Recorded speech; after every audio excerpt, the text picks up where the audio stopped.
तो हमारे कर्मों की परत जमी है, जिनको हम करोड़ों बार जन्म लेकर भोगे तो भी नहीं काट सकते। इतना कर्म भंडार है।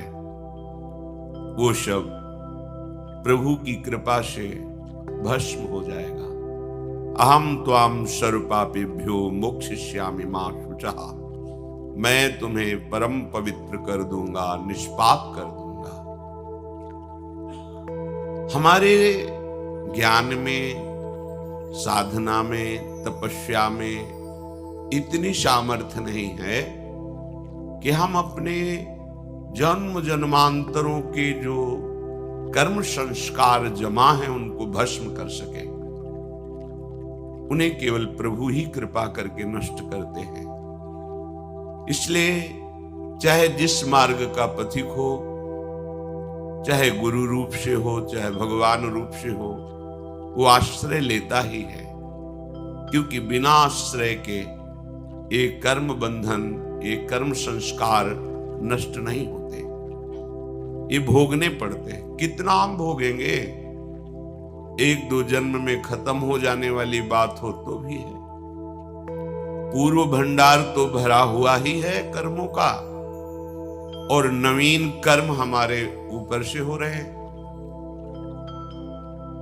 कहीं सतोगुण की वृत्ति आई तो शुभ कर्म हो गए, रजोगुण तमोगुण बढ़ा तो अशुभ कर्म हो गए। बस इसी में हमारा पूरा जीवन जा रहा है। बिना भगवद आश्रय लिए हम शुभ अशुभ कर्मों के जाल से मुक्त नहीं हो सकते। जैसे तूफान आ रहा हो तो बहुत बड़े गिरी का, पहाड़ का आश्रय ले लो तो बच जाओगे। ऐसे ही माया की त्रिगुणात्मिका, जो शतोगुण रजोगुण तमोगुण जनित अविद्या की वायु है, इस सब को बहा करके प्रपंच में नाना प्रकार के क्लेश, दुख, अशांति, शोक प्रदान करती है। अगर कोई बच पाया तो भगवान विश्वेश्वर के चरणारविंद रूपी पहाड़ का आश्रय लेकर मामेव ये प्रपद्यन्ते, केवल मामेव ये प्रपद्यन्ते। माया के तूफान की ताकत नहीं कि भगवान के चरण आश्रित को उड़ा सके, भ्रष्ट कर सके, नष्ट कर सके। नामे भक्ता प्रणश्यति। महापुरुषों ने कहा है कि निरंतर चिंतन उसी का होता है जो सबसे प्यारा होता है। वैसे सबको अगर विवेक मिल जाए और ध्यान से देखे तो सबसे जो प्यारा है वो केवल प्रभु ही है। जिस व्यक्ति से प्रभु अंतर ध्यान हो जाते हैं, वो चाहे जितना प्यारा संबंधी हो, फिर हम उससे प्यार नहीं करते, उसको नष्ट कर देते हैं। आग में जला के, धरती में समाधि दे करके, या जल प्रवाह करके, आदि आदि। अर्थात हमारा सबसे प्यारा जो प्रभु ही है। इकलौता बेटा है, वही पूरे संपत्ति का अधिकारी हो, पधार गया, अब रख लो, नहीं रख पाओगे। तुमने बेटा तो पांच भौतिक शरीर को माना था, जो अंदर था उसे तुम्हें परिचय ही नहीं है। जब परिचय नहीं तो संबंध कैसा? लेकिन वो कहते नहीं, वो जो था वो तो चला गया, अब ये तो माटी है, शव है, अब तो ये शरीर है। तो तुम प्यार किससे कर रहे थे? शरीर से नहीं कर रहे थे क्या? अब प्रश्न खड़ा हो गया। वो अनजाने में भी शरीर से प्यार नहीं कर रहा था, जो प्रभु है उन्हीं से प्यार कर रहा था। पर ये सत्संग के द्वारा जब अज्ञान का नाश हो जाता है तो प्रभु में महत्व बुद्धि करके जब हम देखते, तब हमारे अंदर निरंतर भजन की वृत्ति आती है। कुछ घंटे यदि हम सांसारिक कार्यों में तन्मय हो गए तो पूर्व वृत्तियां संसार में रहने के कारण जो थोड़ा समय भजन में देते हैं, उस समय भी भले अंगुली पे माला चले, हो सकता है जिह्वा में नाम भी उच्चारण करो, लेकिन आपका स्मरण संसार ही रहेगा। और माला चलाने का, जिह्वा से नाम जपने का फल है स्मरण, भगवद स्मृति। गोपीजनों की महिमा शास्त्रों में परमहंसों के द्वारा वंदना करते हुए पाई गई। बड़े बड़े सुखदेव जी जैसे परमहंस गोपी चरण वंदना, उनकी महिमा का गान किया। क्यों? क्योंकि उनकी बाह्य क्रियाएं भले सांसारिक दिखाई देती हो, लेकिन उनका चिंतन सांसारिक नहीं है। और हमारी स्थिति क्या है? अगर हम ठाकुर सेवा भी कर रहे हैं, प्रगट में क्रिया भागवतिक है, तो हमारा चिंतन कहां हो रहा है, स्मृति किसकी हो रही, ये बात देख रही है। हमारे हाथ में माला है, हमारी स्मृति कहां है? कोई भी भूत प्रेत पिशाच राक्षस, यमराज के दूत या यम या स्वयं काल उसे डर पा नहीं सकता जिसकी वृत्ति प्रभु के चरणारविंद में समर्पित हो गई। ये जीवन का परमार्थ का परम लाभ है, ये फल है। कुछ भी कार्य कर रहे हैं, नाम चल रहा है, भगवद स्मृति है। चाहे वो गृहस्थ हो या विरक्त हो, यहां इस बात की चर्चा नहीं है। भगवत प्रेम में गृहस्थ विरक्त की चर्चा नहीं होती, उसमें अनुरक्त की चर्चा होती है। तुम्हारा मन कहां अनुरक्त है? अगर प्रभु के चरणों में अनुरक्त है तो तुम महात्मा हो, चाहे गृहस्थ हो या विरक्त हो। स्वप्न में भी कोई दैवी शक्ति, कोई विघ्नकारी देवता उसको भय प्रदान नहीं कर सकता। जागृत की तो बात जाने दो, जिसके हृदय में भगवत चिंतन है। मारे घूम रहे लोग कैसे दुख निवृत्ति हो? स्वप्न में भी तुम कभी दुख निवृत्त नहीं कर पाओगे भागने से। कर्म तुम्हारे आगे ही खड़ा रहेगा, चाहे जहां भाग के जाओ। इस कर्म का विनाश करना होगा, जो शुभ अशुभ दुर्ग विध्वंस बल तब जयति जयति जग उच्चरे। उसी की जय होगी जो अपने किए हुए कर्मों का नाश कर दे। वो केवल एकमात्र श्री भगवान करते हैं। हमारा एकमात्र कर्तव्य केवल भगवत स्मरण करना है।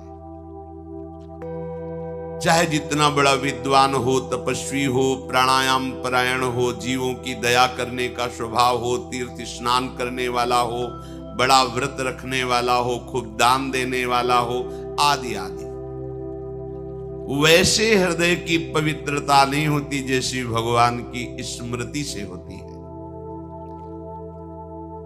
स्मृति एक हृदय में मधुर मधुर पीड़ा सी हो रही है और प्रभु की याद छाई हुई है।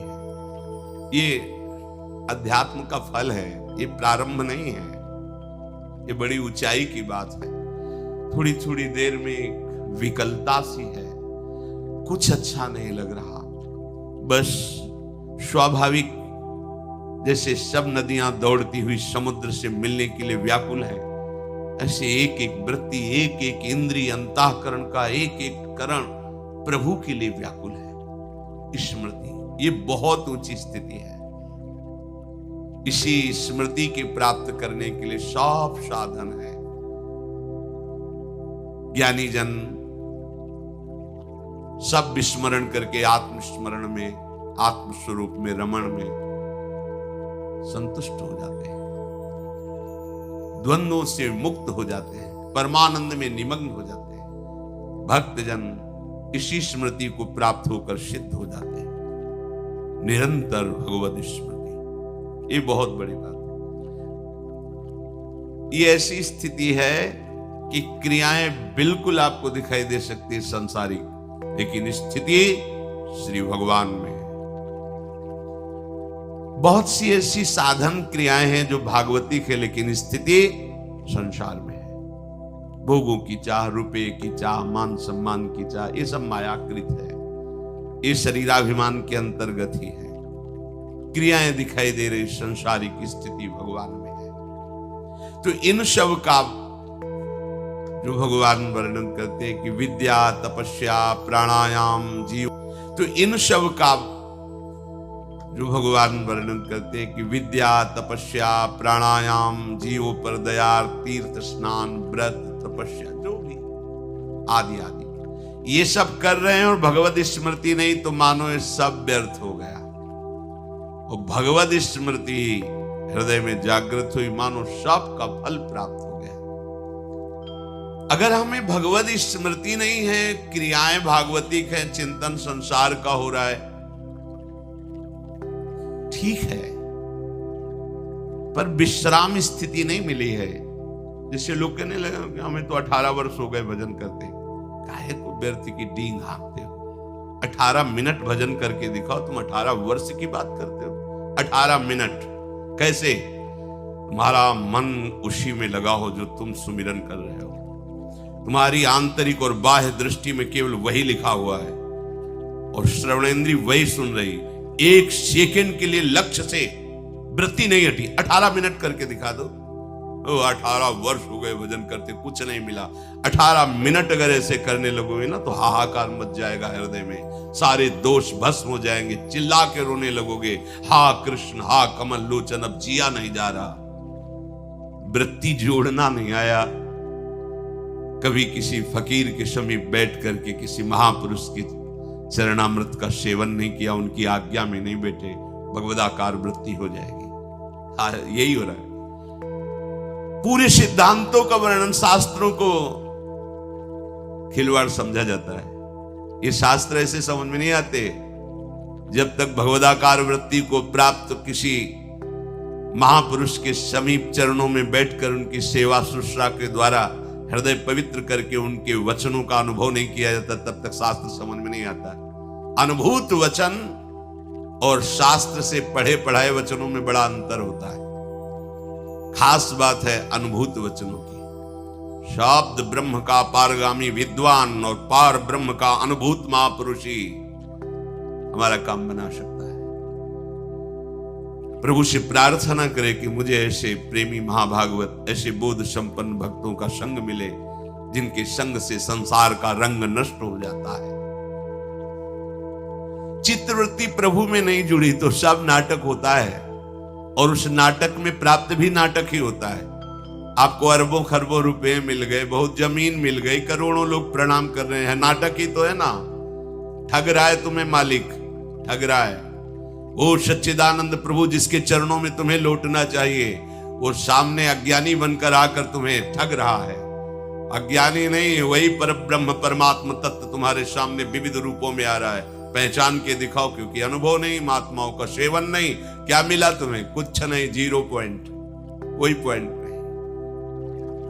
बिना अनुभूत महात्माओं के संग से इस माया के नाटक को काट पाना बहुत कठिन है।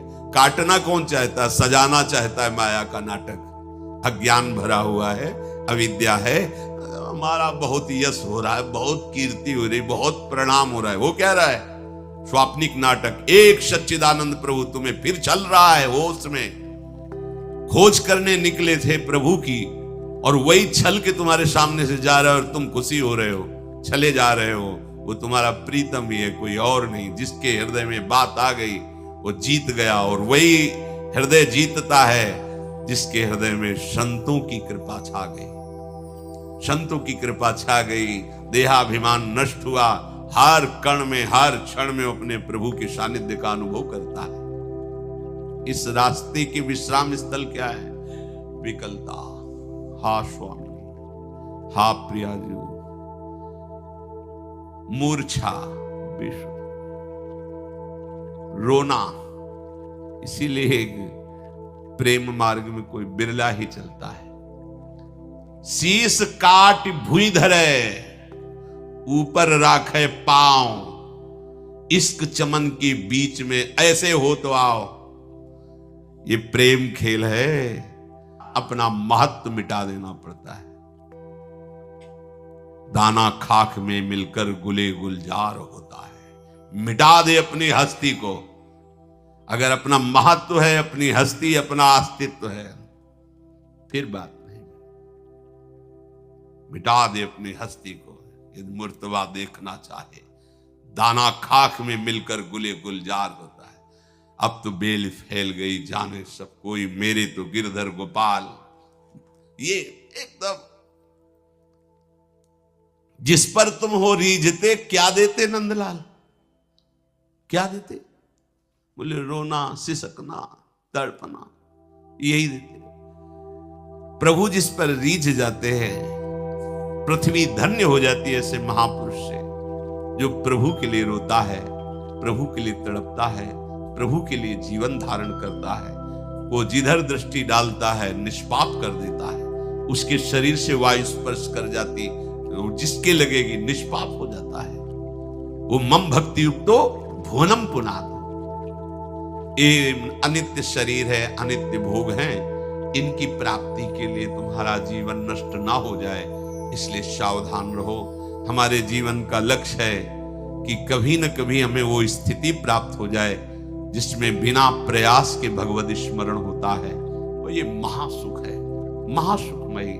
नहीं तो अभी 4 दिन की चांदनी आप जिसे सुख मान रहे हो, मान लो आप बहुत बड़े पद को प्राप्त कर लिए पुण्य बल से, आपके पास खूब ऐश्वर्य संपत्ति है, लेकिन भाई जब प्राण छूटेंगे तब तो आपका सब कुछ ही रह जाएगा। तो फिर आपके जीवन में जो कमाया वो क्या? तो गमाया ही गमाया, कमाया तो कुछ है नहीं, क्योंकि जो कमाया वो सब गया, क्योंकि प्राण निकल रहे हैं अब। हाँ, अब कमाई मानी जाएगी नाम की। अगर आपने नाम जप किया है तो आपके साथ हो जाएगा। वो यहाँ के किसी भी तरह के व्यवधान से हटने वाला नहीं। नाम जो जप लिया वो तुम्हारे साथ जाएगा, तुम्हारा मंगल करेगा। अगर कहीं चूक हुई है, आगे जन्म भी होगा तो ऐसा जन्म होगा जो लोक बंदनी जन्म होगा, जिसकी आकांक्षा की जाती है, वो स्वाभाविक तुम्हें प्राप्त हो जाएगा। इसलिए सबसे प्रार्थना है, जैसे बने वैसे प्रभु का निरंतर नाम जपने का अभ्यास करो। जो भी कार्य करो प्रभु के लिए करो। कोई भी गंदा भोजन, गंदा दृश्य, गंदी क्रिया जो जन्म जन्मांतरों से हमें हराती चली आ रही, यदि आपको परास्त करने की स्थिति में ले आई है, तो एक सामर्थ्यशाली भगवान है, उनको आप पुकारो, वो आपको सहयोग देंगे, बल देंगे, जिससे आप इस गंदे आचरणों से मुक्त होकर सदाचरण भगवत चिंतन में लगेंगे। श्री राधा वल्लभ लाल।